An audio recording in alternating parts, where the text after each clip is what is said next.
अखंड मंथन के सभी दर्शकों को नमस्कार।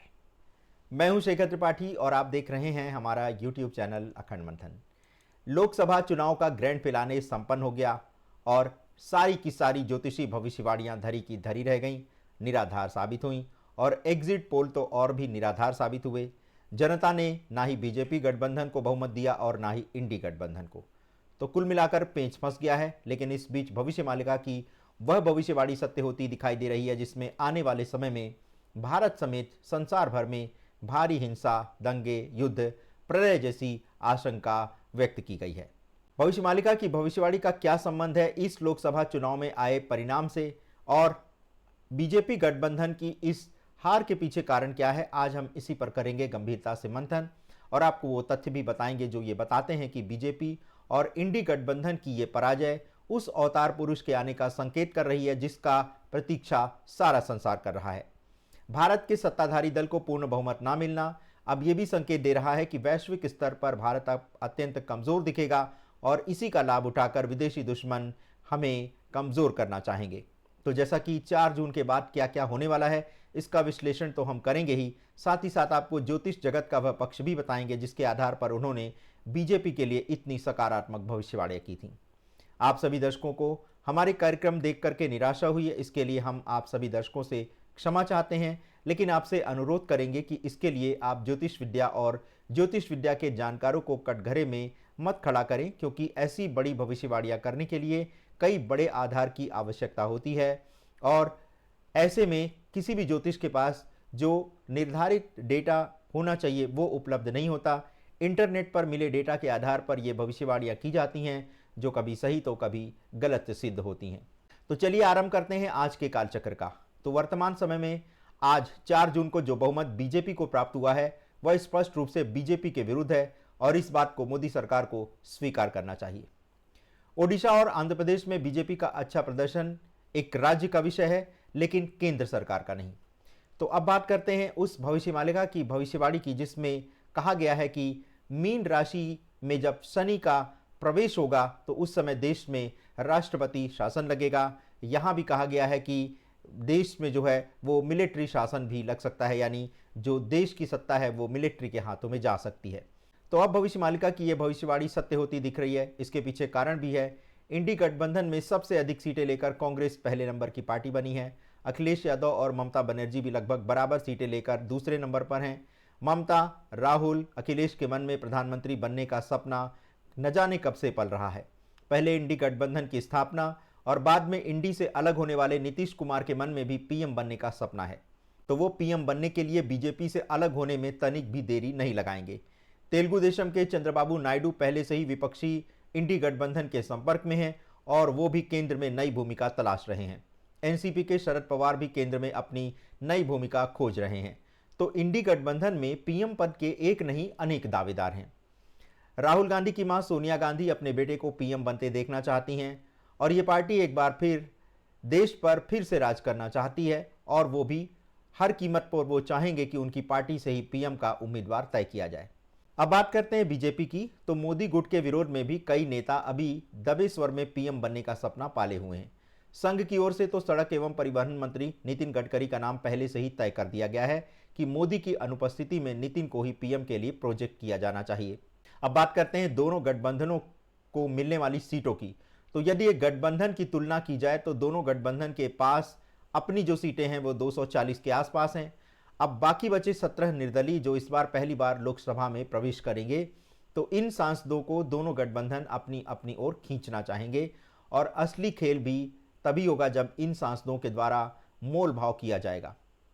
इस बार पीएम पद और सत्ता के लिए मोल भाव का सिलसिला इस सीमा तक भी जा सकता है कि देश रहे ना रहे लेकिन पीएम तो बनकर रहेंगे। एक प्रकार से देखा जाए तो बीजेपी और इंडी दोनों को ही जनता ने बहुमत से दूर रखा है। अब यही स्थिति तो भविष्य मालिका में भी लिखी गई थी। उसमें लिखा गया था कि 2024 के चुनाव भारत के अंतिम चुनाव होंगे और पीएम मोदी ही भारत के अंतिम प्रधानमंत्री होंगे। अब जो चुनाव परिणाम आए हैं वे इसी भविष्यवाणी के सत्य होने का संकेत कर रहे हैं। यदि मान भी लिया जाए कि किसी तरह से पीएम मोदी पीएम बन भी गए तो वह 13 महीने से भी कम समय में पीएम पद से हट जाएंगे या फिर ऐसी परिस्थितियां बन जाएंगी कि उन्हें हटना पड़ेगा। विश्व की जो स्थिति देखी जा रही है उसमें यदि भारत एक मजबूत सरकार वाला देश होता तो संसार में भारत की स्थिति सशक्त रहती और भारत की जीडीपी लगातार बढ़ती रहती। लेकिन अब जो स्थिति है उसमें भारत वैश्विक स्तर पर कमजोर दिखने लगा है। कांग्रेस की नरमदिली चीन के प्रति पहले से ही है और 2008 में उसने चीन के साथ एक MOU भी साइन किया हुआ है। तो अगर किसी तरह से भी कांग्रेस का गठबंधन सरकार बनाने में सफल होता है तो भी देश की सुरक्षा के लिए कोई गारंटी नहीं ली जा सकती, क्योंकि चीन तो पहले से ही घात लगाए बैठा है और जब दुश्मन को ये पता हो कि अगली पार्टी में फूट पड़ी है तो उसका काम और भी सरल हो जाता है। जो पाकिस्तान अभी भिखारी बना हुआ है, बीजेपी के अतिरिक्त अगर कोई और सरकार आती है तो फिर पाकिस्तान फिर से मुंह उठाकर खड़ा हो जाएगा। यूपी में आधी से अधिक सीटें ऐसे दल को मिल गई हैं जो गुंडागर्दी के लिए बहुत प्रसिद्ध है। तो अब यूपी की स्थिति और कानून व्यवस्था पर भी गहरा प्रभाव पड़ने जा रहा है। हो सकता है बीजेपी यूपी में कम सीटों के लिए सीएम योगी को उसका जिम्मेदार ठहराए और हो सकता है कि उन्हें हटा भी दें। तो ऐसे में अपराधी तत्वों के हौसले और भी बुलंद हो जाएंगे।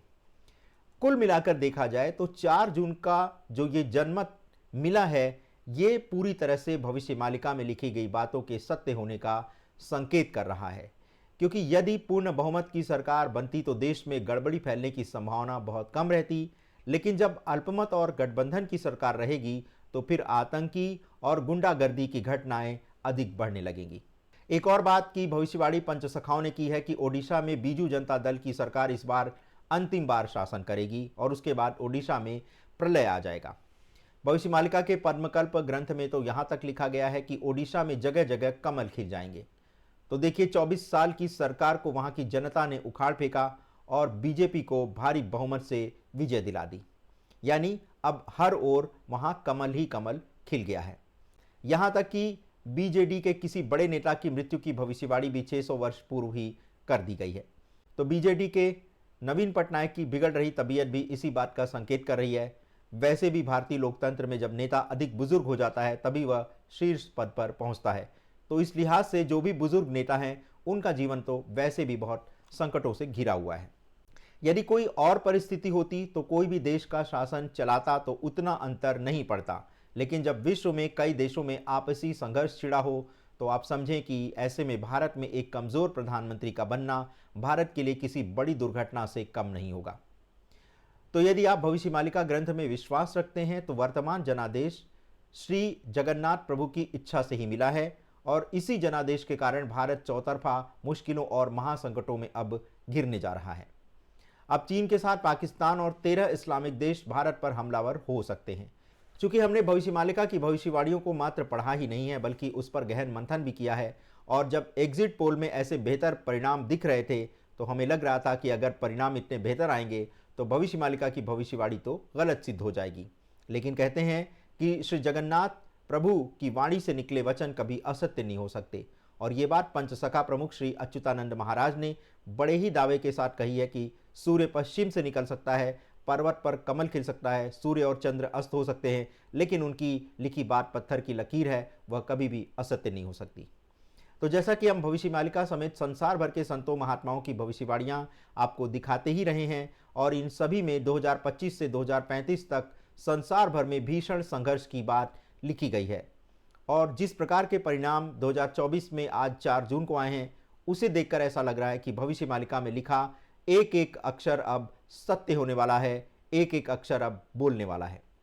तो दर्शकों, जैसा कि हम आपसे पहले भी कहते रहे हैं कि स्वयं को ईश्वर के प्रति समर्पित कर दें और अधिक समय योग और ध्यान में बिताएं।